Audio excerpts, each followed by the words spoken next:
అమ్మయ్య ఒక ప్లేస్ మనకుంది అని కృష్ణానగర్లో కొంతమంది కళాకారులు కానీ set department, art department, directors ఎవరైనా కష్టపడే పిల్లలు ఎవరున్నా సరే నా ప్లేస్కి వచ్చేయండి, మిమ్మల్ని మేము బాగా చూసుకుంటాం.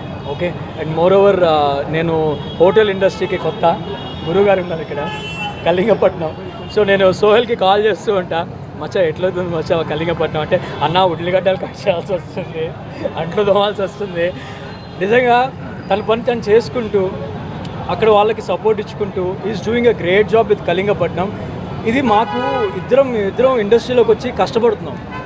ఈరోజు రాకపోవచ్చు సక్సెస్, రేపు రాకపోవచ్చు, 10 years 20 years వాట్ ఎవర్, కానీ ఇండస్ట్రీని మేము వదిలిపెట్టాం, ఇక్కడే ఉంటాం. సో రీసెంట్గా నేను ఈ మాట యాక్చువల్లీ ఆయన కూడా ఇష్టం ఉండదు చెప్పడం. నేను బ్రహ్మానందం గారి దగ్గరికి వెళ్ళినప్పుడు ఒక మాట అన్నారు, ఆయన బ్లెస్సింగ్స్ తీసుకుందాం అని వెళ్ళాను. నాన్న నువ్వు ఇండస్ట్రీని నమ్ముకొని కష్టపడు, కష్టం ఈరోజు నీకు ఫలితం రావాలని ఎప్పుడూ ఆశించకు, కానీ నువ్వు ఓర్పుగా సహనంతో నీ 100% ఎఫర్ట్ పెడితే ఏదో ఒక రోజు నువ్వు సక్సెస్ సాధిస్తావు. మా అందరి ఆశీస్సులు ఉంటాయి, మంచితనాన్ని 10 మందికి పంచుతూ వెళ్ళు అని చెప్పారు. అండ్ రీసెంట్గా ఆయన ఇంటర్వ్యూలో కూడా ఒక మాట అన్నారు, మన గురించి ఎవరైనా వెనక మాట్లాడుతున్నారంటే మనం వాళ్ళకంటే ముందున్నామని అర్థం అని చెప్పారు. That is really true. So ఇవాళ మేము కొన్ని బిగ్ బాస్ నుంచి వచ్చాక చాలామంది కామెంట్స్ చేశారు, అంటే వీళ్ళు బిగ్ బాస్ నుంచి వచ్చాక వీళ్ళు ఒక్క హిల్లింటరా, హీరోస్ అవుతారా ఏంటంటే, నేను హీరో కోసం అయితే రాలేదు, ఆర్టిస్ట్ అవ్వాలని వచ్చాను. అఫ్ కోర్స్ మాకు ఆ పెయిన్ ఉంది, బిగ్ బాస్ నుంచి వచ్చాం ఒప్పుకుంటాం, కానీ మేము హీరోస్ అవ్వద్దా, మాకు ఆ అవకాశం లేదా, బాధ ఉంటుంది ఒక్కోసారి. చాలామంది క్వశ్చన్స్ అడుగుతూ ఉంటారు, మీకు సక్సెస్ రాదు అది రా అంటే, success not in your hands. సక్సెస్కి ఒక డెస్టినీ ఎప్పుడో ఒక రోజు వస్తుంది. సో మన ప్రయత్నం హార్డ్ వర్క్ చేయటం, వీఆర్ డూయింగ్ దాట్. కృష్ణానగర్లో ఇలాంటి దుకాణం పెట్టిర్రు, నాష్టా పక్కన పెడితే ఇప్పుడే ఇడ్లీ తిన్నా. అరే బాబా అరే రే రే జమానా చల్ జా రే, జబర్దస్తున్నదిరా taste,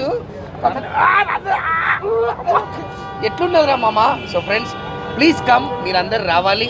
and the main thing ఏం నచ్చిందంటే, మా సినిమా ఇండస్ట్రీ కార్డు ఉన్న వాళ్ళకి 50% డిస్కౌంట్ అంట. పండుగ. అండ్ నాతో పాటు పక్కన మా కాజల్ ఉన్నది, మాట్లాడుతుంది. ఇన్నండి నేను పోతున్నా, బాయ్. అమృతం అడ్డ. సో సన్నిధి, సో చాలా హ్యాపీగా ఉంది. ఆల్రెడీ టీబీసీ సెలూన్ కూడా చాలా సక్సెస్ అయింది. సో దాని తర్వాత మళ్ళీ ఇదొక నెక్స్ట్ బిజినెస్ స్టార్ట్ చేసిన ఫుడ్ బిజినెస్. చాలా హ్యాపీగా ఉంది.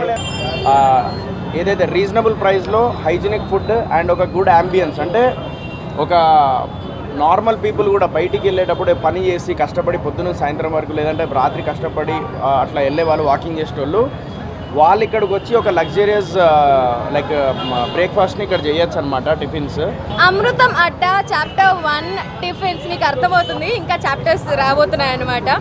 సో మీరు సక్సెస్ఫుల్గా మన సన్నీ పెట్టిన అమృతం అడ్డాని బ్లాక్ బస్టర్ హిట్ చేస్తే చాప్టర్స్ ఎన్నో ఇంకా రాబోతున్నాయి.